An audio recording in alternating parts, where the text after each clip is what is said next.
السلام عليكم الاخوان والاخوات، كيف الحال والاحوال؟ كنتمنى تكونوا بخير وعلى خير. وهذا الفيديو راكم في صحه جيده. هذا الفيديو قوي جدا في جوج اجزاء. الجزء الاول نجاة بالقاسم الوزيره السابقه الفرنسيه من اصول مغربيه، كيفاش تعاملات في هذه الازمه في واحد البلاطو صراحه في شي كلام. غنشوف واحد المحامي كيجسد العقليه الاستعماريه الفرنسيه، قال لك ان السياده ممكن ان تسبب ضرر للشعوب ديالها، وان خاص الشعب هو اللي يتكلم والمنتخبين والجمعيات. يعني العقليه. ونجاة بالقاسم كتحاول تخرج من الموضوع، قالت لي انا ما جيت نهضر في السياسه، تخرج من الموضوع. غنشوفوا كيفاش قالت ان الشباب المغربي ولا خلى الفرنسيه وكيتعلم الانجليزيه، وان مغرب الثمانينات ماشي هو هذا المغرب هذا. غنشوفوا واحد الصحفيه مغربيه مسكينه حشوميه كتحاول تهضر كتدافع على المغرب، وغنشوفوا وحده عقلوا عليها مزيان، وحده حليقه الراس يعني قرعه بهذا المعنى. شوف التصرف ديالها هذه في الاخير غادي نهضروا عليها بزاف. الا كنتوا عرفتوها كتبوا لي الاسم ديالها في الاخير غنهضروا عليها بزاف. في الجزء الثاني غنشوفوا الوزير الاول السابق الفرنسي فيلبان اللي مزداد في المغرب، كيفاش قال كلام جميل على جلاله الملك، وقال عندي الثقه الكامله في جلاله الملك. قال واحد المعلومه انا براسي ما كنت عارفها، انتم ربما ما تعرفوش، غنهضروا عليها في الاخير. فيديو قوي جدا، كنحتاج منكم شويه الدعم بلايك وبالاشتراك، وشكرا للناس اللي كيديروا لايك قبل ما يصل الى الفيديو. شوف الفيديو كامل ونتلاقاو في الاخير نشوفوا هاد جوج معلومات ونحلوهم مجموعين. خليكم. Personne ne s'en est indigné à l'époque. Je crois qu'il faut sortir les questions de sécurité civile, d'assistance, il faut sortir de la souveraineté. Ces notions de souveraineté sont des notions abominables. Mais ça ne se décrète pas. Si, mais justement. Mais ça se combat. Ça se combat lorsqu'effectivement la souveraineté devient un obstacle. Un obstacle à l'aide aux populations civiles. À l'aide civiles. aux populations, mais les populations ne sont pas idiotes. Elles comprennent ça. Aujourd'hui, ce que vous dites, ce que nous disons, peut-être dans des termes stricts, mais des milliers, des dizaines et des centaines et des millions de Marocains vont le comprendre. Mais je rajoute à ça qu'il y a eu l'épisode entre l'Algérie et le Maroc. Immense feu en Kabylie. Le Maroc propose son aide, l'Algérie dit non. D'ailleurs, l'Algérie a dit même non à la France, puisque même si la France avait envoyé des Canadair, on disait c'est des avions de l'Union européenne, parce que c'était dans le cadre d'un accord avec l'Union, on ne voulait surtout pas dire que c'était des Canadair français. Vous voyez comme c'est. Mais ces pays sont touchés, sont fragiles sur le plan des séismes. Ils sont fragiles avec le réchauffement climatique et les grands feux d'Espagne, les grands feux du Portugal, même chez nous, les grands feux de la forêt des Landes. Elle en sait quelque chose, Najat. Eh bien, je propose qu'avec l'appui des populations, leur expression politique, des ONG, des mouvements, etc., nous commencions à bâtir une convention d'assistance mutuelle entre le Portugal, la France, l'Espagne, l'Algérie, la Tunisie et le Maroc.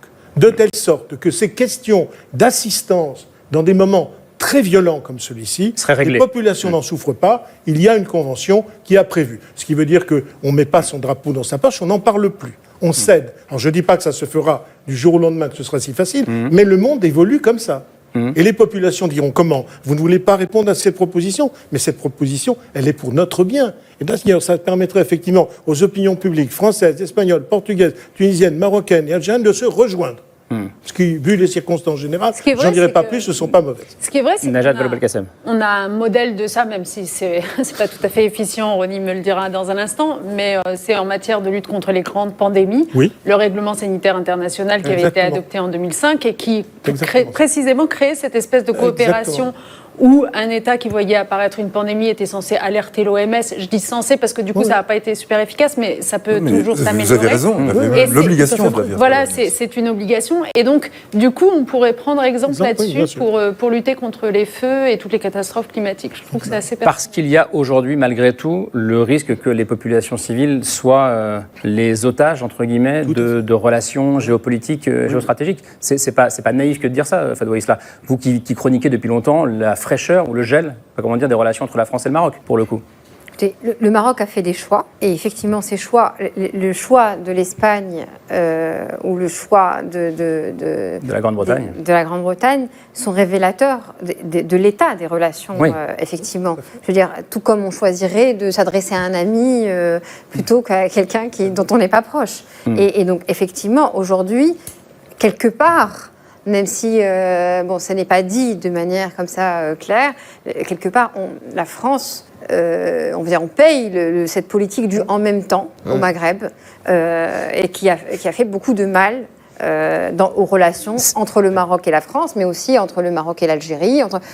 C'est quoi la politique du en même temps au Maghreb? C'est quoi? Le fameux en même temps du président Macron qu'on voit ici en interne, à l'échelle maghrébine, c'est de vouloir être bien avec les uns, avec le Maroc et avec la France, mais sauf que avec le Maroc et avec l'Algérie, sauf que ça s'est fait d'une manière qui était, on va dire, maladroite. C'est-à-dire, il ne s'agit pas d'être bien avec l'un contre l'autre, mais de ménager, on va dire, les sensibilités des uns et des autres.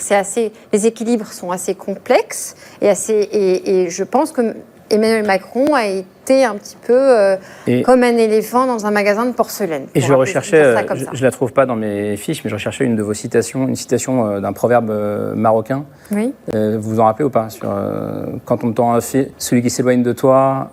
Oui, de mettre un mur, voilà, celui qui met un fil entre toi et lui, tu peux construire un mur entre toi. En réponse. Et c'est un peu ce qui se passe aujourd'hui, pour le coup. Peut-être.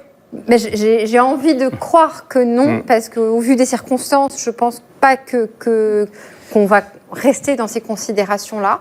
Et je pense que les Marocains sont, quoi qu'il en soit, capables de mettre de côté certaines choses, cet orgueil, différents-là. Je pense cette fierté dont on parlait. Il ne faut pas tout mélanger, mais effectivement, on paye le prix de ce froid. Je voulais juste réagir sur deux choses. La première, c'est que depuis tout à l'heure, on parle du Royaume-Uni et je voudrais juste me faire le témoin de la façon dont la langue anglaise est en train de progresser parmi la jeune génération au Maroc. Il ne faut vraiment pas s'imaginer qu'on est dans la même situation que dans les années 80 où d'évidence c'était le français, etc. Moi, je les vois, les étudiants, etc. Ils parlent de plus en plus, ils choisissent d'étudier et de parler en anglais. Ils parlent mieux anglais que français. Et ils parlent de plus en plus mieux l'anglais que le français. C'est un vrai sujet et honnêtement, moi qui me fait beaucoup de peine, soyons honnêtes.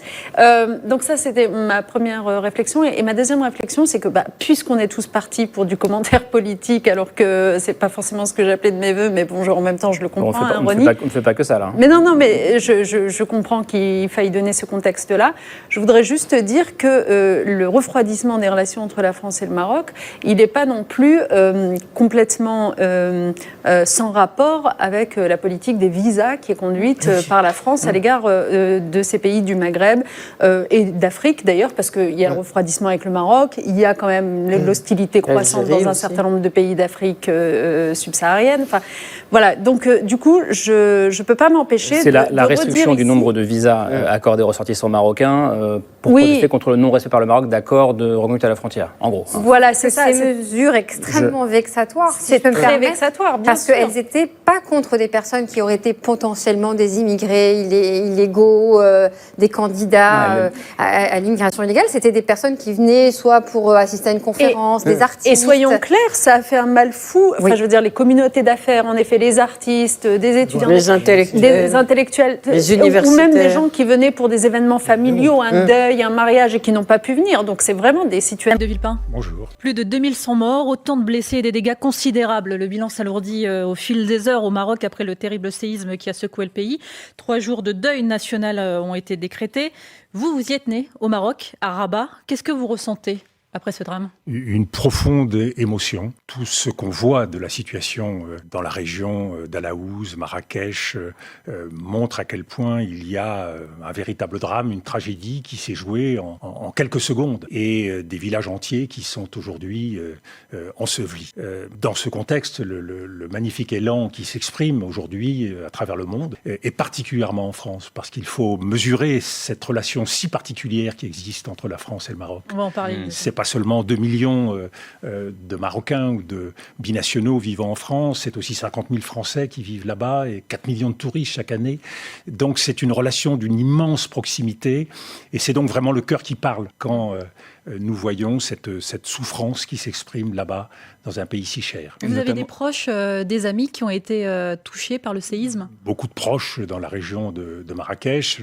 pas touchés par le séisme parce que ce sont plutôt des quartiers aux constructions fragiles ou des zones rurales qui sont les plus touchées, mais c'est une émotion considérable. Et ce sont les plus pauvres qui sont morts, disait hier l'écrivain franco-marocain Tahar Benjelloun. Vous faites le même constat ? Oui, bien sûr, parce que ce sont les maisons en pisé, les maisons en pierre sèche qui sont les plus fragiles, et puis l'épicentre est dans le Haut-Atlas, donc toute cette région d'Alaouz est particulièrement touchée. C'est une région qui a déjà été éprouvée par d'autres séismes avec des lignes de fracture qui atteignaient aussi cette région. On se souvient évidemment en 1960 du drame d'Agadir, on se souvient du drame d'Al-Hoceima en 2004, et puis dans les siècles plus anciens, la ville de Fès qui avait été rasée. Donc ce n'est pas une surprise, mais l'ampleur du drame, la soudaineté du drame, le désarroi des populations, évidemment, tout cela nous touche profondément. Tout le monde s'interroge ce matin sur le silence du roi Mohamed VI qui ne s'est toujours pas exprimé. La monarchie chérifienne ne fonctionne pas comme un pays comme la France. Le roi est un homme extrêmement discret, ce qui ne veut pas dire qu'il n'est pas très présent au milieu de son peuple.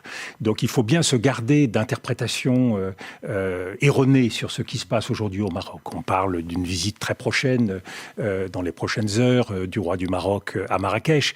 Mais quoi qu'il en soit, il a réuni un cabinet de crise, l'armée est mobilisée, le gouvernement immobilisé, et la proximité du Maroc avec son peuple est quelque chose d'extrêmement important et quotidien. Il avait en 2004 sa tante à côté d'Al-Hoceima.